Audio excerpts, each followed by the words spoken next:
Telangana assembly budget సమావేశాల్లో హైదరాబాద్కు top priority ఇచ్చింది. గత బీఆర్ఎస్ ప్రభుత్వం ఎప్పుడు కూడా మహానగరానికి ఇంత మొత్తంలో కేటాయించింది లేదు. దీంతో నగర ప్రజలు నిధుల కేటాయింపులపై సంతోషం వ్యక్తం చేస్తున్నారు. రాష్ట్ర ప్రభుత్వం శాసనసభలో ప్రవేశపెట్టిన బడ్జెట్లో భాగ్యనగరానికి అత్యధికంగా నిధులు కేటాయించింది.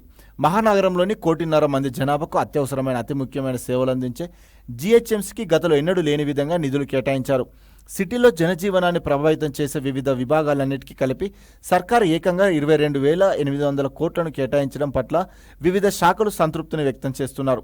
సమైక్య ప్రత్యేక పాలనలోనూ గతంలో ఎన్నడూ లేని విధంగా సర్కార్ జీహెచ్ఎంసీకి బడ్జెట్లో తగిన ప్రాధాన్యతనిస్తూ ఆర్థిక సంక్షోభంలో కొట్టుమిట్టాడుతున్న జీహెచ్ఎంసీకి 3,065 కేటాయింపులు జరపడంతో బల్దియాకు కాస్త ఊరట కలిగింది.